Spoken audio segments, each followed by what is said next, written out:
So, Mortellus, welcome to Hive House. We're about to get weird. Okay. Er. Are there people for whom it is not weirder? What is your favorite quote? Ooh, all the magic I've ever seen I had to make for myself, Shel Silverstein. But I don't think that's a bad thing. I think it's great that I was able to take a colorless world filled with ugliness, the one I grew up in, and make magic exist in it and give that magic to other people. Even if that changes the value of it for me as an individual, I get to make things for people who couldn't find it for themselves. Oh, that's sweet. Pretty awful. No. I don't know. Well, I like it. It makes me have warm feelings. I like to pretend I have a hard exterior, but it's all nude in there. I know.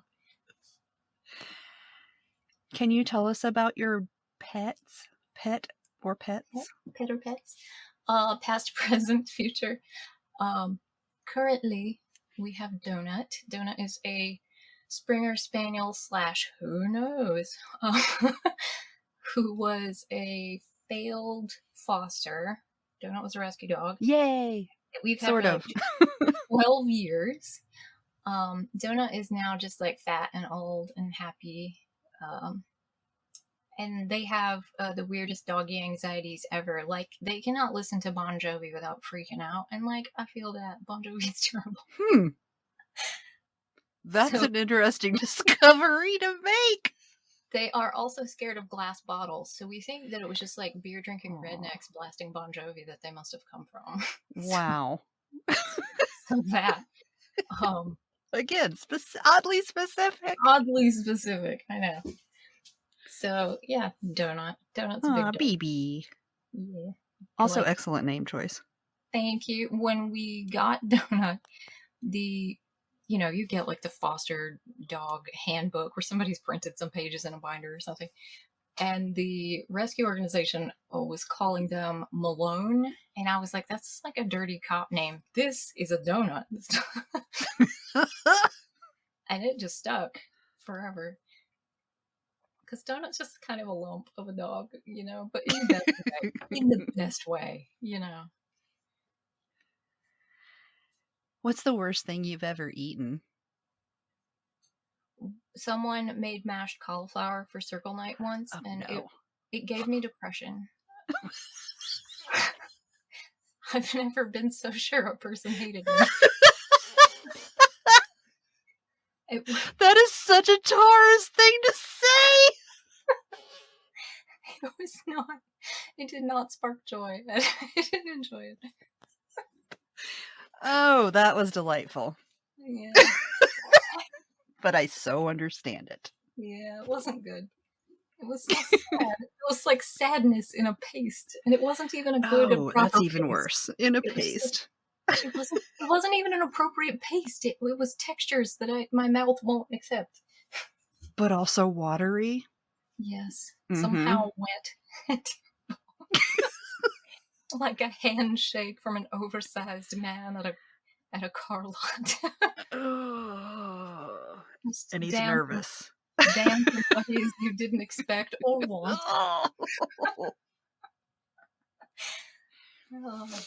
No, thank you. I would like to be clear that's not a weight comment. I mean, like, why are they always like linebackers, like the tallest, widest people you've ever seen? like just oversized humans. Just every car lot has that guy. When you were just fiddling around the house, and I don't know why this would come up, but sometimes it does. Somebody's like, blah, blah, blah, your age. How old do you feel if you don't think about how many years you've actually been around? So remember earlier when I said I remember being dead? Yeah. And that was a long time. So I feel extremely old. I tried once to sit down with a piece of paper and sort of calculate how much time existed for me in that 28 minutes. And it was like well over 100 years. So, and I wasn't even good at figuring it out because what's your metric, right? So that plus this, I feel like weirdly ancient, but also I feel like a teenager sometimes. So that's a strange discordance. Huh. That wow. Yeah. When I asked it, was thinking about this what you had said. So I was extra Yeah, interested. I always feel like I don't know anything about how to do life, and I thought when I was younger that I would, and surprise, I don't. So I still feel like a teenager. right. And there's still that just exists in there. But I don't know. It's sort of like I don't know how to explain this in a good way for people, but like imagine you're 5 years old and then in a blink of an instant, you got ripped away from where you lived, everything about your life, and plopped in a completely foreign country, and then proceeded to live there for a couple hundred years. And then, in a blink of an instant, you were ripped back into your 5-year-old body in your 5-year-old life in a hospital bed with a bald doctor yelling at you with a belt out. And then proceeded to live that life some for 35 years. It's weird. It's a weird thing to like make sense of in your head. Yeah, I can't. My therapist doesn't know what to do with me ever. But they have told me that apparently that's not an uncommon experience for people who have had near-death experiences or experienced what I did, which is called the Lazarus effect. It's called Oh, that if they call it that if you have been declared dead and spontaneously revive. So that's if some you cool trivia. it is, right? So near death is like you almost died, or you were like dead for seconds or moments or whatever. And the Lazarus effect or the Lazarus phenomenon, you were dead long enough to be declared dead, and then you revived of your own accord. So apparently, that feeling of having spent a lot of time that doesn't actually exist within your physical life is common for people who've experienced that. Who knows how time works, though? Who fucking knows? I'm a big dork for quantum theory, and I try really hard not to do that without sounding like Deepak Chopra or something, but time is Time's weird. weird, though. It Time, involves numbers for me, and I can't do numbers, so it's all weird. right, it's all weird. One of my favorite little fun facts about time and quantum theory and that kind of stuff is there's a study where they were sort of they were trying to determine if people could really be precognitive or perceive the future or like dream the future or whatever, like that kind of phenomena. And sort of the theory they came up with was not that people, well, step one, they definitely thought people were having real experiences where they were able to perceive the future. Step two, they didn't think they were actually perceiving the future. They thought that time was fucked up in their brain or something, and that basically people were remembering their memories early. Oh, like the deja vu thing?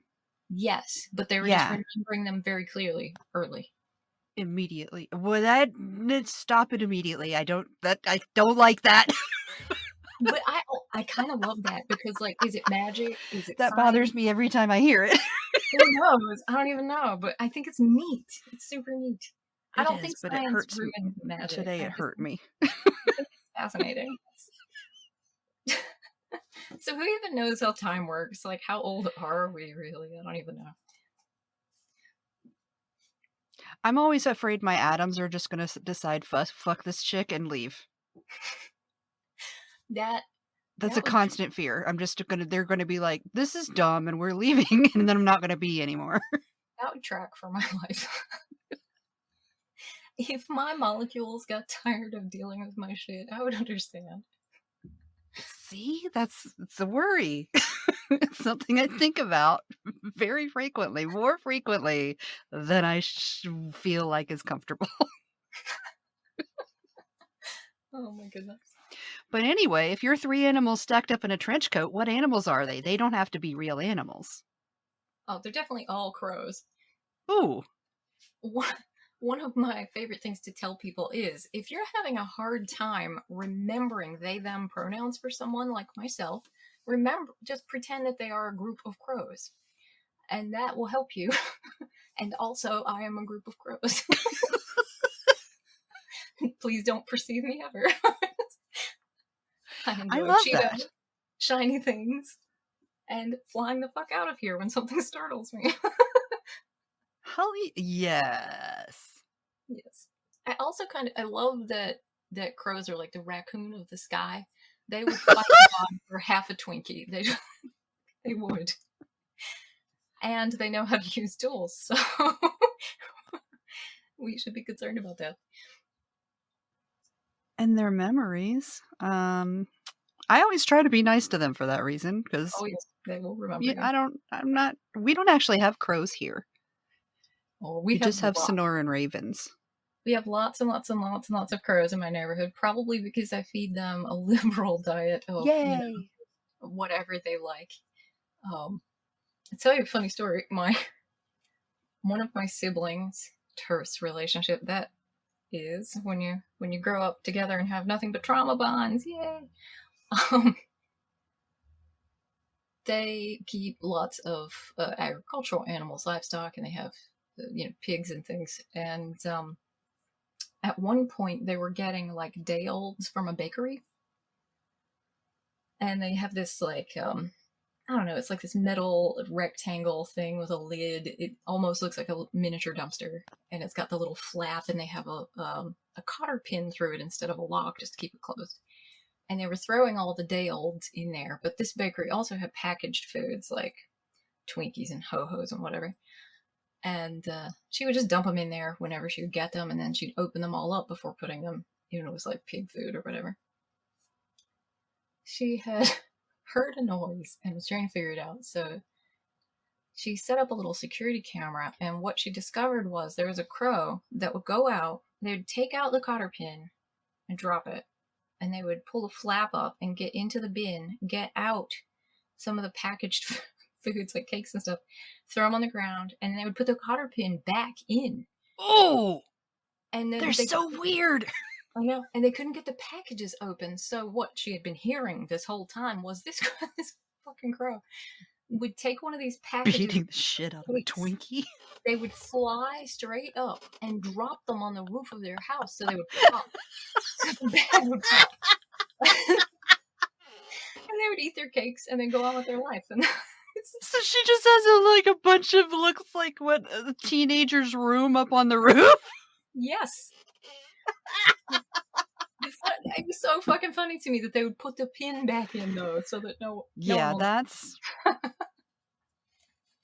I don't fuck with crows, man. I love crows. They're my friends, they're my babies, gosh. If I had some, I would try to befriend them, but I'm not gonna do anything to piss a crow off knowingly. My kids, give them stuff all the time and talk to them, and crows will get super friendly with you if they've assessed your intentions as true. Good luck. So you do not fuck with my children in the yard, crows will dive bomb you. And they bring the kids little presents. They bring me stuff too, but mostly they favor the children, like buttons or string, a ring once, a little amber ring, which I gave to Morpheus Ravenna when I got a tattoo from them. Recently I was on the phone chatting with Amy Blackthorne, and a crow just flew by and dropped in front of me a dried piece of belladonna, and I was like, I don't know what kind of omen this is, but it's cool. Very cool. I'm gonna keep that. Can you walk me through assembling your favorite salad? Okay. You take out a bowl. Do we want really specific instructions? Just the food. Okay. I mean, if you want to do that thing where you're in school where you had to write out everything, and if you didn't do it, you left it out. I gotcha. You can do that, but I prefer just to know it. And also, I'm phrasing this way because for a period of time, everybody just said Caesar salad, and my head I was going to explode. I gotcha. I feel that. Let me think about that for 2 seconds. I gotta decide. Yeah, I'll do the whole instruction. So you get out a bowl, and you get out a spoon, and then you get out a larger spoon, And then you open the freezer and you get a pint of Haagen-Dazs honey Oh, salted I caramel see. almond ice cream. And you put about, then you throw away the bowl and you just put the spoon in the pint. And then you Excellent. eat that. That is my favorite salad. As long as you don't just say Caesar salad I know. and then wait for the next question. My actual favorite salad, if I'm not being a jerk, is like chicken salad. And I make a homemade chicken salad with grilled chicken and grapes and apples and celery and all that happy jazz. And Ooh. Duke's mayo, which is very local, obviously, and the only mayo I'll ever consume because it has actual flavor. That's the one if I buy mayonnaise, yes. I mean, we have Yes. chicken, so I make it. But Yes. if I'm buying it, I would want Duke's. Yes. And then I enjoy that on a croissant with salt and vinegar potato chips, which is still not a salad, but that's Whatever. I just like talking about food, and this the thing. is the way I can do it. I teach a workshop about necromantic kitchen magic, and I teach that chicken salad recipe because everything in it is necromantic in a specific kind of way. What? Yeah. Yeah, on that level.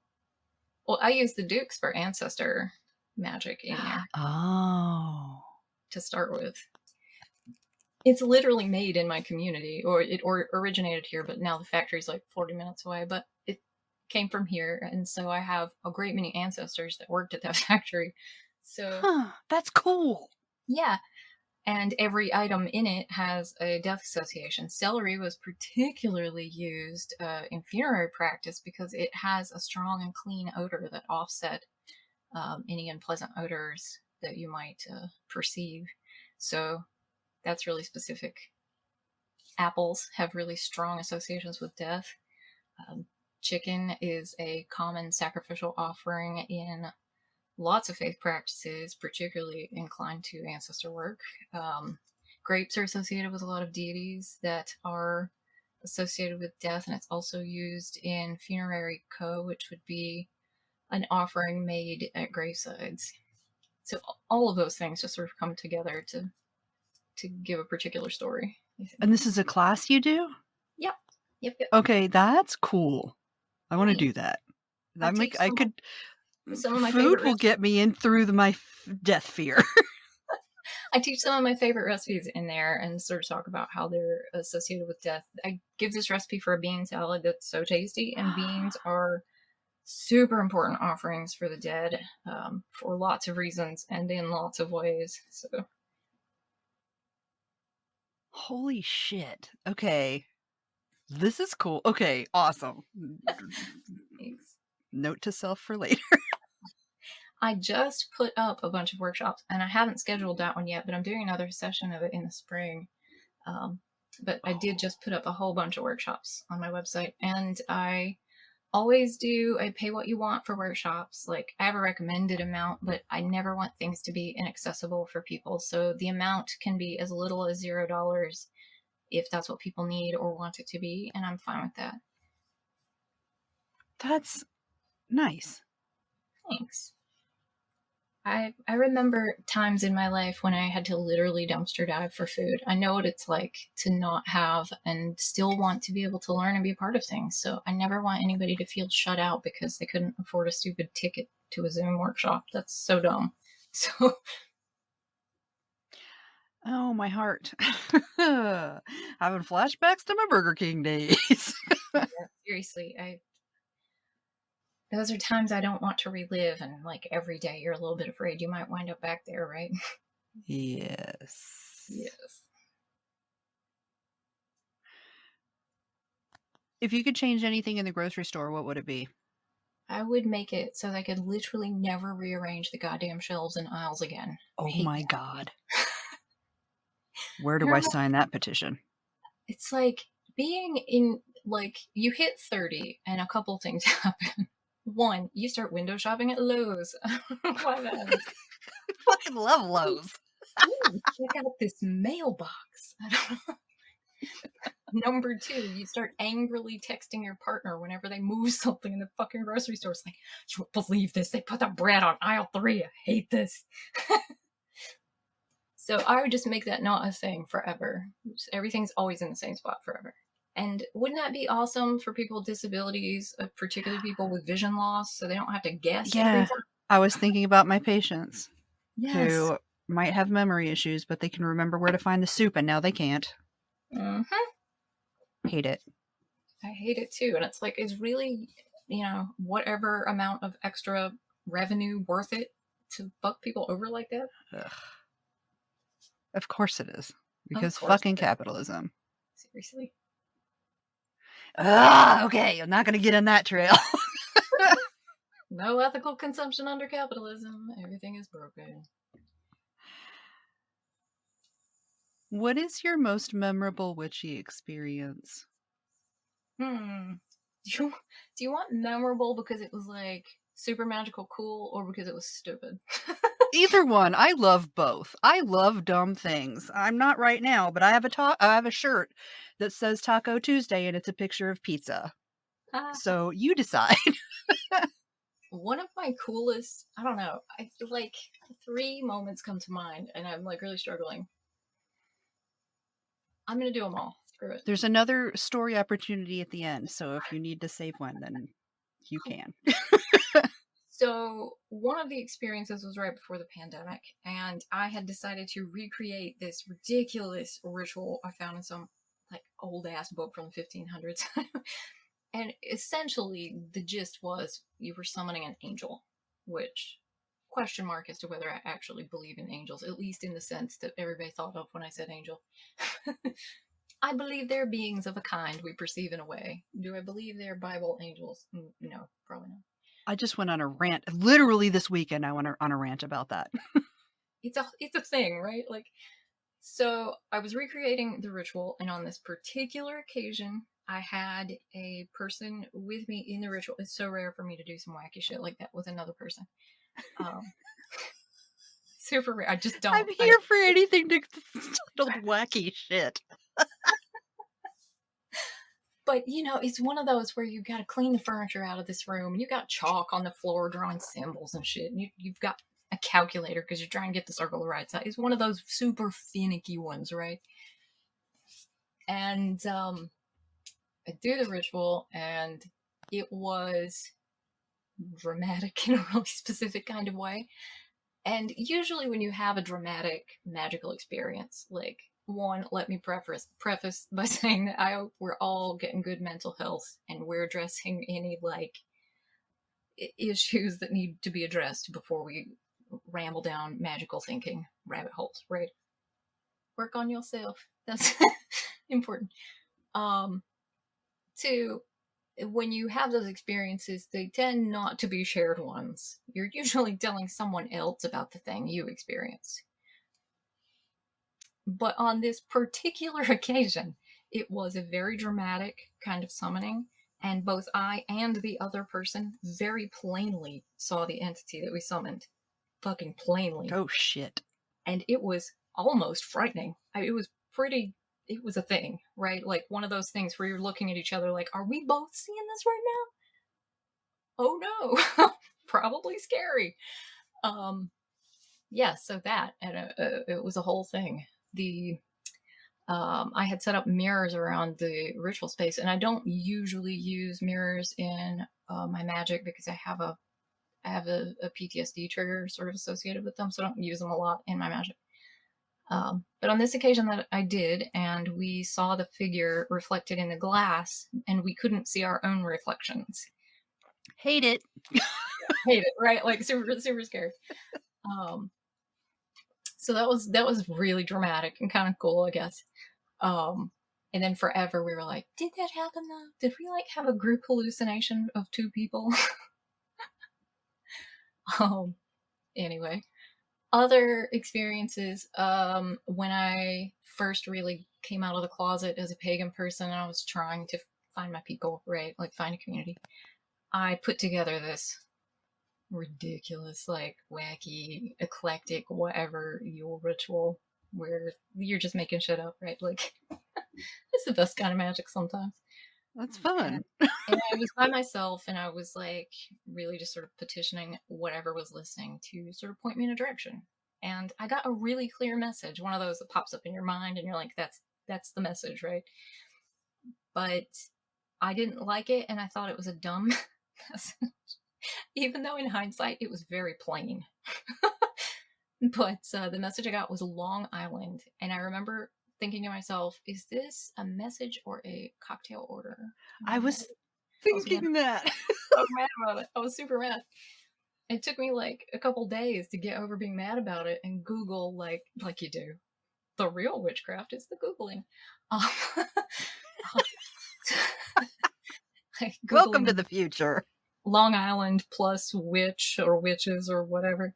And of course I found Raymond Buckland and Gardnerians and that kind of stuff, because the Long Island line is a big thing. And that's how I wound up with Gardnerians in the first place. So even though I was annoyed at the time and the ritual seemed silly and unimportant, I did get such a clear message that was so important to me. And in a lot of ways, if not for that particular ritual sort of set me down a path that led to A, the twins existing, B, my partner and I being together. Just a ton of things came from that moment, so it was really important to me. That's cool. Third story, counterpoint to the first story. So you get like the first dumb story, and then you get the in the middle story that makes sense, and then you get the opposite dumb story. You roll back the clock a couple years, even before the pandemic. I was doing yet a different ridiculous ritual I found in a book and thought would be funny to recreate, and it was full summoning a demon. Do I believe demons exist like in the Bible? Probably no. Same story. Reverse it. But that's what I was doing. And at one point, the entire house, for reasons unknown to anyone who was in it, I was in a room by myself and there were other people in the house, but the whole house filled with this nasty sulfur sparks. No. Lovely. I know. And I cut out a circle and politely went out into the main areas and was like, you should all just go be somewhere else while I sort out whatever I did. I'm just going to work this out. I remember calling my high priestess at the time and just being like, I think I fucked up this ritual. I've messed up my house at least. And they were like, that's a you problem. Figure it out. I don't fucking know. Nice. Excellent. Thanks. Yeah. So it was more or less like, I guess I'm going to bang pots and pans together and tell this demon to GTFO. I don't even know. That's not your house. Get out. Did it work? More or less, yes. Huh. I got better at stuff. And I think my big takeaway lesson from my many experiences over the years with that kind of thing are, did you know you can just talk to beings and dead people like they're people? Because mostly they are. They have sentience and thought, and you could just say, hey, I fucked up. Could just Could you maybe go? You can go. It's fine. I'm sorry about it. I'll give you. Sorry, man. Yeah, and it was the wrong number. I apologize. Exactly. I think I won't call them mistakes because a lot of the story depends on your perspective and what you think happened there and what you even think I was doing in the first place. But the lesson that I took away from experiences like those was that it is important to just sort of remember the quote-unquote humanity of whatever incorporeal being you're interacting with, and that at the end of the day, a conversation is powerful magic, and just communicating plainly is useful. So you set me on another journey. Sorry. I was like, what would I do? I don't know. I'd be like, sorry, I was knocking on the wrong door. I'm sorry. I was trying to format a file in Word. Supposed to be bullet points. Oh, I hate that. I moved a thing a centimeter to the left, and now there's 4 more pages in my document. Hate it. I tried to make this, put a picture in there, and now everything's wild. And you're here. Yeah. Oh, would you like a sandwich? That is also how I would handle it, though. You want something to eat? Yeah, right. Like, that's the thing. And I think, I don't know, real talk. I think when we talk about the dead, which is a big part of my magic, or we talk about something as esoteric and out there as demons or angels or whatever, or even deities or elementals or whatever you're working with, that we have to remember that people are impressing their ideas on those figures, right? Like, if someone decides that the ghost, quote unquote, haunting this house or whatever is bad and evil because, they knock stuff over and they break things or whatever, did anybody ever try talking to them in a way that wasn't crappy? Like, was the first thing out of your mouth every time, like, who are you? Are you a man or a woman? Like, how did you die? Or what? Like, what are you, the cops? And also, you suck. Of course, I'm gonna knock things over and break stuff. So, like, there's so much value in just talking to beings the way you want to be spoken to.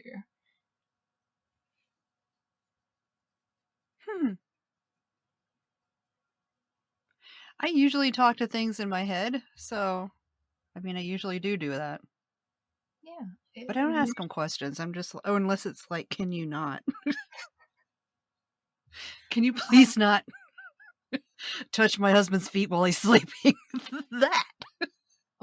I was invited to do this ghost investigation recently, and it's not often that I get invited to do them. And I hate phrases like ghost hunt because, again, they're people. Aggressive. They're people. So, and it was of this older house, and we get to the door, and the first thing I did was knocked on the door, and they were like, "The fuck are you doing?" And I was like, "This is somebody else's house. It doesn't matter if they're dead." Knock on the door. And after I felt like it was okay to open the door, I did, and I asked if it was okay if I wore my shoes in the house because, well, people have strong opinions about that. And again, everybody thought I was being a moron, but I got the vibe that it wasn't chill, so I took my shoes off and I walked around barefoot in the whole thing. And I had a really good experience where some other people had less than pleasant experiences. I was like, maybe it's because you're rude. Hello. That's how a lot of things work. Right. You're in here yelling at people about their gender and stuff, and like whether they had kids. Like, did it occur to you they might be gay or sterile or whatever? Like, yeah, maybe they're sad they didn't have kids, and you're just bringing shit up. How did you die? If that was the first thing somebody asked me, I swear. How were you conceived? Yeah, right. Like, what a way to just dive into somebody's trauma. How did you die? Well, I was murdered. Creepy. Let me tell you all about it. How do you feel about the summoning spell, 5 things, blah, blah, blah? I'll give it a try. Okay. What are 5 things people would use to call you in a summoning spell?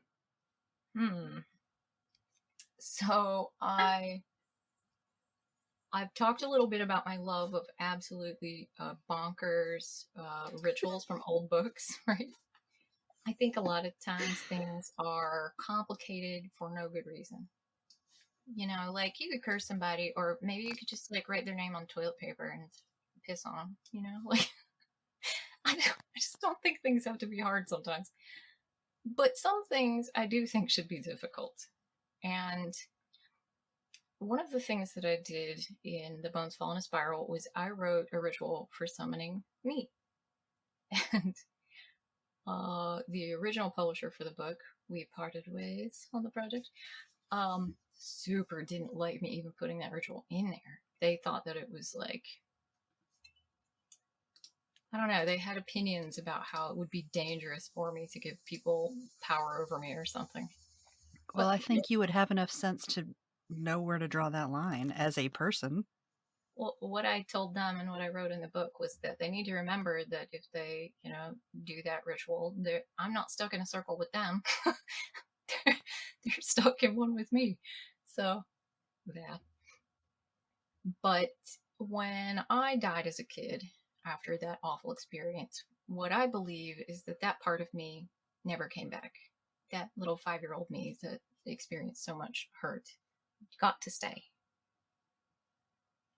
But I've had experiences with that figure in my life, and I'll be very honest, that's the scariest ghost I ever interact with. And they need things to do. That little piece of me really just needs to have someone to protect, and they need to go find ways to make justice in the world because they went through some stuff. So I think when we're doing a ritual that's so specific as I want to summon up a very specific little sliver of the soul of this specific author who wrote this book, you're going to need some fiddly bits. So what I put in the summoning ritual in this book, it's more than 5 items, but I'll tell you what they are if you like. Okay. It suggests that you begin with a bowl carved from you.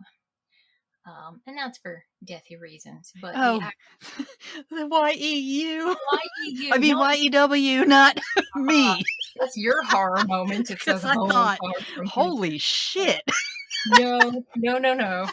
You wood has a lot of good association. So let's start from there. But the actual specific summoning items are a crow feather, and I suggest a European crow because it's illegal to own feathers from American crows. 3 rose thorns, 1 digitalis blossom, 1 Carolina nightshade blossom, 1 blossom from a purple bull thistle, a steel wartime penny dated 1943, dust swept from 3 different X's in 3 different cemeteries. You've got to find a headstone that has the letter X carved in it and sweep the dust out of it. And then you have to go do that in another cemetery and then yet a 3rd one. And then lastly, a whiskey tincture, which is made from Lapsang Souchong tea and Irish whiskey. That's so many things and so many trips. They're all really specific to me in a very distinct kind of way. And each of those items are very tied to the me I was at the moment that I died at 5. So being able to pull that little moment out of the ether, these are the items you need. But there's also a warning about items not to have in your circle, that if you have a mirror or any rose blossoms or rose water or rose oil, that's a big no and you'll have a bad time. I didn't even think of that's let me add that. What would they avoid? Yeah. Those items, this little piece of me wouldn't even avoid. They would just hate them and grow enraged by them and become unpredictable. Huh.